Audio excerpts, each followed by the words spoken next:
The gravel scratched under my knees as I struggled to get up. The harsh driveway dug into my palms. The sun blazed overhead, yet all I felt was cold. My father's grip tightened around my wrist again, pulling me back before I could rise. "Don't you ever block your sister's car again," he growled, dragging me a few more feet across the driveway as if I were some worthless piece of trash. I wasn't even blocking her car. I had only stepped out for a moment to grab a textbook from the porch when she suddenly decided she had to leave right then. Her sharp, high-pitched complaint, "Dad, she's in the way again," was enough to set him off. Before I could say anything, he had already grabbed me.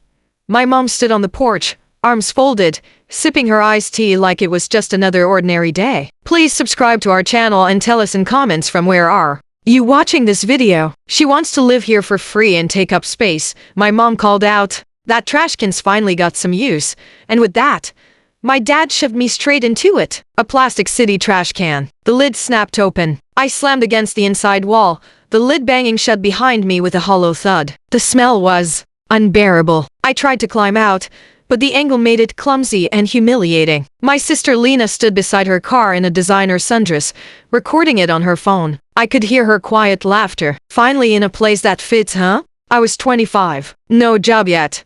No money. Still applying for entry-level research roles after graduating in biochem. I had been staying at my parents' house for just a few weeks while saving for a small apartment. But every day felt like punishment just for existing. My dad used to be kind when I was younger, not affectionate, but fair until Lena turned 15. Then everything changed. She became the center of everything. Private dance school, trips to France. When I asked for new shoes for a lab internship, they told me, "Your sister needs that money for a summer intensive." Now it wasn't just neglect, it was war. After the trash incident, I shut myself in the basement room. The light bulb hummed above me. I wanted to scream, to cry, to do something, but I just sat there in silence, anger simmering under the surface. I didn't even come upstairs for dinner. Around PM, my mom knocked hard. "Are you going to stay down there and sulk, or are you going to clean up that trash you left all over the driveway?" I opened the door. Her face stayed the same. "You know what you are," she said, tapping the side of her glass. "You're a leech with a fake education. Lena's building something real. You just stink up our space." She walked away before I could respond. The next morning, they were gone. My dad had left a note on the fridge. "Road trip with Lena. Gone for the week. Don't mess up the house." I could have used that week to leave, but where would I go? I had $93 in my account. No job offers yet. I called the only friend I had left in town, Cassie, but she didn't answer. The last time we spoke, my mom had embarrassed her for bringing poor girl vibes to our porch. I didn't blame her. Then a message came from Lena. A photo of my suitcase sitting at the curb. Oops, took a detour. "Hope you like the new view." I ran outside. The suitcase was gone. My phone buzzed again. My dad. "We dropped your stuff off," he said flatly. "You'll find it at 91st Street Shelter in Ashland. Time to learn how the real world works. Let's see how you survive." The call ended. I stood there barefoot on the porch. My chest felt like it was collapsing inward. I was 300 meters from Ashland, but they actually did it. They left me there with no clothes, no ID, no keys. They took everything. My laptop, my research notes, even my worn-out backpack. Gone. And all I could hear was my mom's voice repeating in my head, "You stink up our space," and something inside me broke. Not in rage and clarity. I didn't cry. I didn't scream. I straightened up and walked to the neighbor's house. Mrs. Talia, an elderly woman who always asked about my studies, opened the door, her eyes widening at the sight of me. "Sweetheart, what happened to you?" I didn't lie. I told her everything. And do you know what she said? "Well, I think it's about time someone taught them how survival really works." She handed me $40 and a card. Her nephew Malik's. He owned a small vintage restoration shop 2 towns over. "Call him. He owes me a favor." "You're smarter than they'll ever be."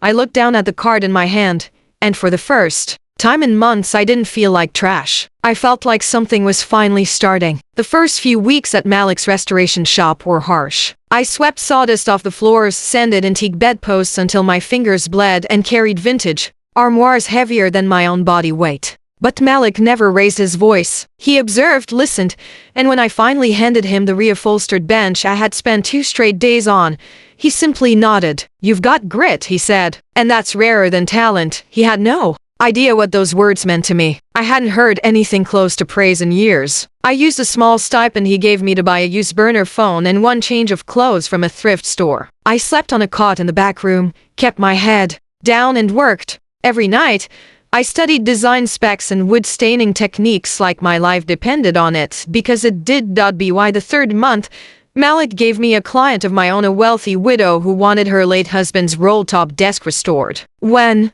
she saw the finished piece, she cried. I haven't seen it shine like this since our wedding, she whispered, running her fingers over the polished oak. She paid in cash more than I had earned in 2 months combined. I stood in the alley behind the shop, staring at the envelope, breathing in the cold air. I wasn't just surviving anymore. I was building something. Meanwhile, my family hadn't called once. Not to check if I was safe. Not to ask if I needed anything. Not even to mock me. They had erased me like a bad debt no longer useful to their image of perfection. But I hadn't forgotten. One night, I searched Lena online. Of course, she had a public Instagram. Her latest post showed a luxury picnic set up in our backyard, champagne glasses arranged perfectly, captioned, "When dead weight finally disappears, life tastes like Ross." The anger I thought I had buried came back, but this time, it was controlled, focused. They weren't just ignoring me. They were celebrating my absence.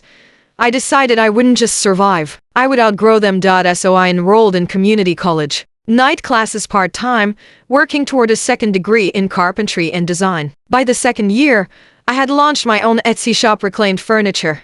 Full restorations, custom builds. People loved it. Within months, I had clients across the state: interior designers, real estate stagers, even TV set decorators. My name not the one they gave me. I went by Rue Hart, a name I chose for myself. No one knew where I came from. No one needed to. But that changed one day when a familiar last name appeared in my inbox. Martha Brenton, my mother. She had no idea she was emailing me. Subject line: inquiry for custom dining table urgent. I almost laughed. She wanted a custom piece for some real estate gala Lena was hosting in our old backyard, a fundraiser. It needed a statement centerpiece. She was looking for a designer with grit and authentic vision.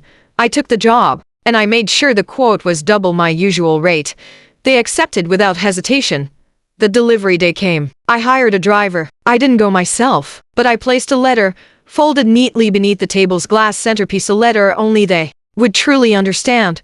And what did it say? Not revenge, not anger, just the truth. You dragged me across the driveway like I was nothing, but I turned your driveway into my launching point. This table is the only piece of me you'll ever afford again. Rue Hart.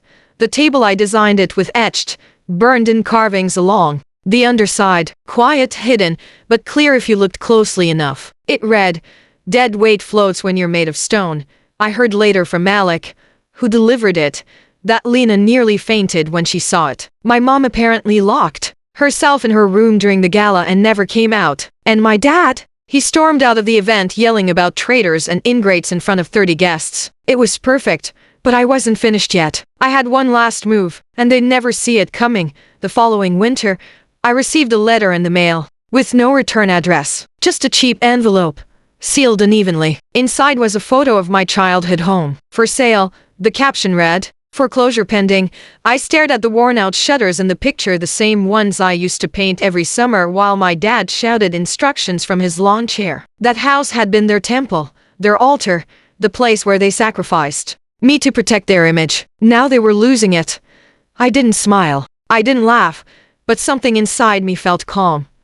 A week later, Malik sat across from me at the shop, sipping tea while I sanded down a walnut table. "You're going to help them?" he asked quietly, like he already knew the answer. "No," I said. "I'm going to give them one last thing to hold on to." The auction day came quickly. I didn't go. Instead, I sent someone else, a young couple I had helped months earlier. I had restored their storm-damaged furniture for free when no one else would take the job. They had just had a baby, struggling, but kind people. They went in my place. And when the gavel came down, they won. The house, my prison, was no longer in my family's name. But that wasn't the revenge. That was just the beginning. The real revenge was what I did next. I asked the couple to wait 2 weeks before moving in. Just 2. Then I printed invitations on fine, embossed cardstock. It read, "Open house celebration, a new beginning for 27 Birchwood Drive." I hand-delivered one to my parents. I hand-delivered one to Lena.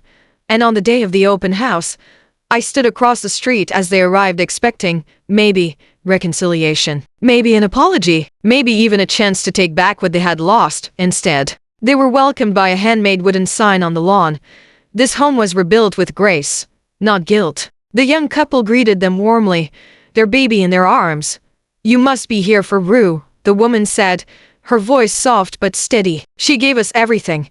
My father's face fell. My mother blinked like she couldn't process what she was seeing. Lena's expression twisted in confusion. Then I stepped out from behind the hedge. No makeup, no designer clothes, just overalls, my stained work gloves still on, a clipboard in my hand. They froze. "Why?" My dad finally snapped. "You gave them the house? After everything? "Yes," I said calmly. "I gave it to people who would never use a kitchen counter to hurt me, who would never scream from the staircase, who would never drag me across gravel just to prove they could."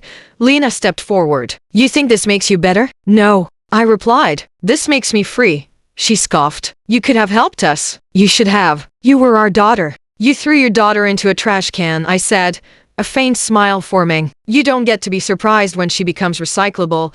They left without another word. But before they did, I handed them one final thing. A simple, polished wooden box, my last piece for them. Inside was a crushed soda can, an old photo of me in the trash, knees scraped and bleeding, and a note. "You taught me what worthlessness looks like."